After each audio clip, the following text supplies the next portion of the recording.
As a young man, I once traveled back to Spain from Buenos Aires on a great liner. Among my fellow passengers, there was a small group of American ladies, young and extremely beautiful. Although my acquaintance with them never even reached a footing of intimacy, it was obvious that I spoke to each of them as a man speaks to a woman who is in the full flower of her feminine attributes. One of these ladies felt rather offended in her American dignity. Evidently, Lincoln had not struggled to win the War of Secession in order that I, a young Spaniard, could permit myself to treat her like a woman. In the United States of that time, women were so modest that they thought there was something better than being a woman. At any rate, she said to me, quote, "I insist that you talk to me as if I were a human being." I could not help answering, quote, "Madam, I am not acquainted with this person whom you call a human being. I know only men and women. As it is my good fortune that you are not a man, but a woman, and certainly a magnificent one, I behave accordingly." The poor creature had gone through some college where she had suffered the rationalistic education of the time, and rationalism is a form of intellectual bigotry which, in thinking about reality, tries to take it into account as little as possible.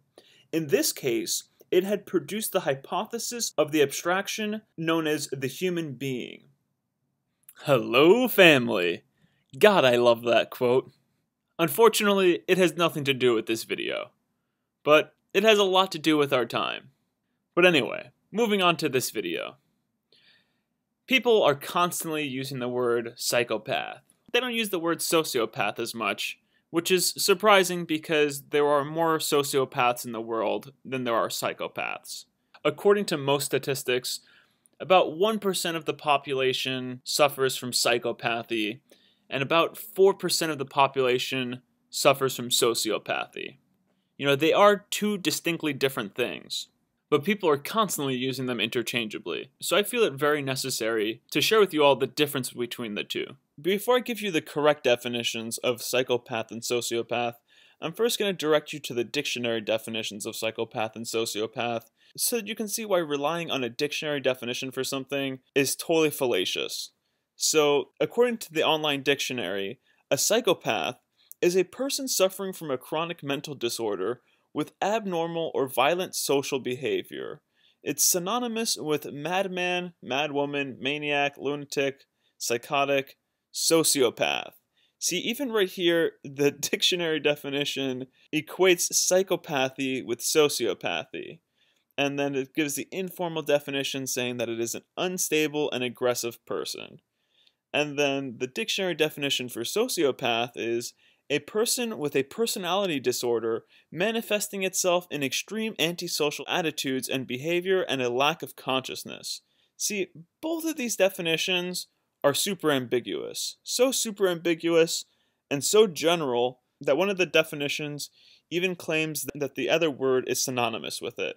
Okay, now that we got that out of the way, it's time for us to put our thinking caps on and figure out what the words psychopath and sociopath means by using that thing that zombies like to eat so much, our brains. And don't worry, we're not going to have to use too much of our brains because this is very simple. All we have to do is look at the word psychopath and sociopath. The meaning of the word is actually found within the spelling of the word. So, a psychopath is a person whose mental pathway, their psychological pathways, are based entirely on their own psyche, based entirely on what they think is right or wrong.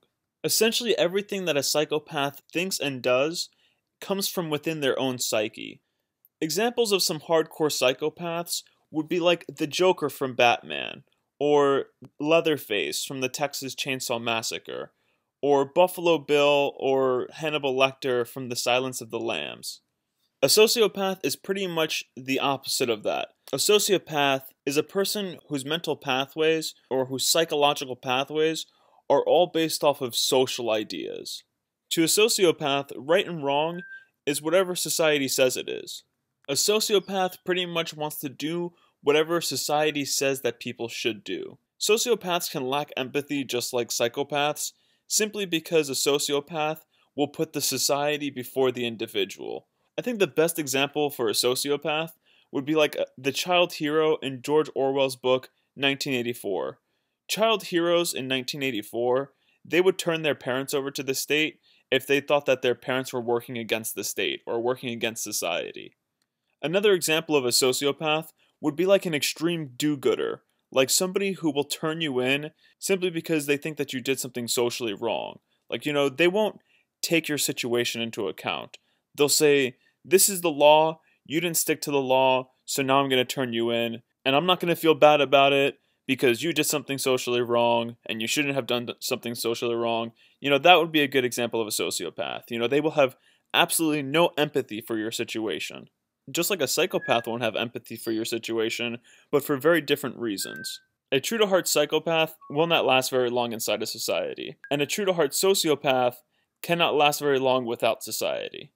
Now, where people get very confused is that they don't realize that there's a middle ground. There are psychopaths with sociopathic tendencies, and there are sociopaths with psychopathic tendencies. Or psychosocial paths and social psychopaths. A psychosocial path is like somebody who will kill the competition to get the job promotion that they really want. And a social psychopath is someone who will do something that's not socially acceptable to advance something that is socially acceptable, or something that would be considered social justice. But they won't do that for social recognition. They won't do it to further their own self.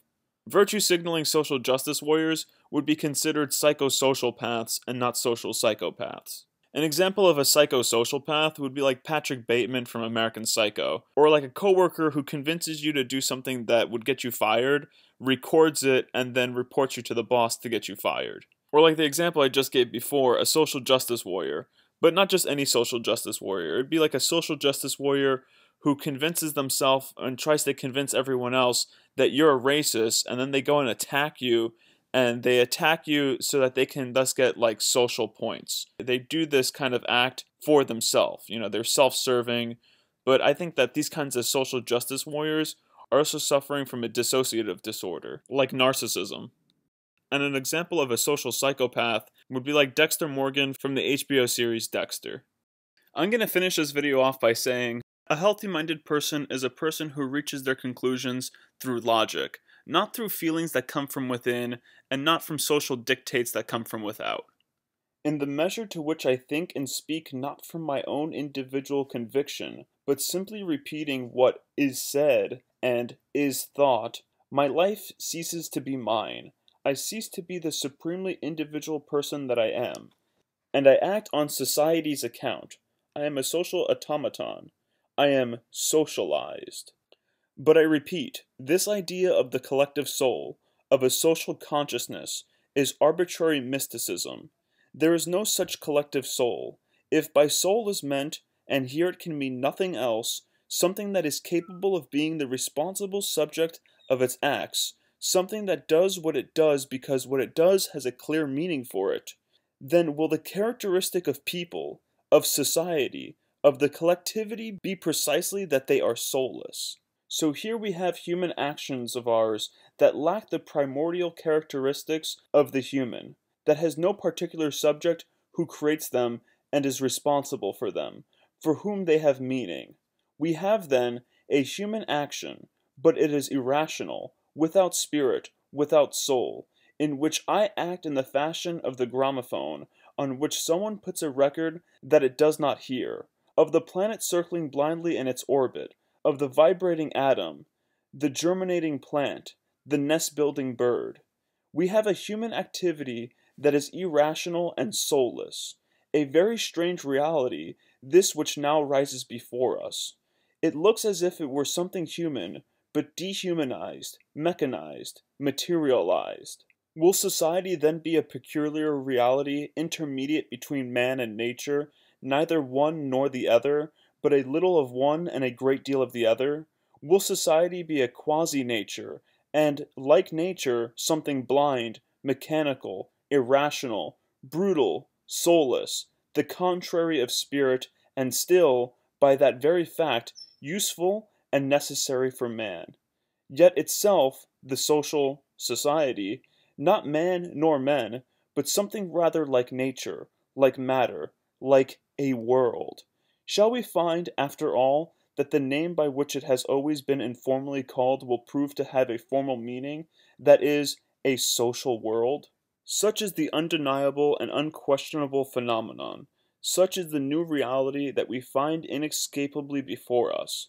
The thing now is to see if we are capable of understanding it, of conceiving it with complete and evident clarity. What we may not do is to elude it, deny it, because it is superlatively patent despite its secretive character.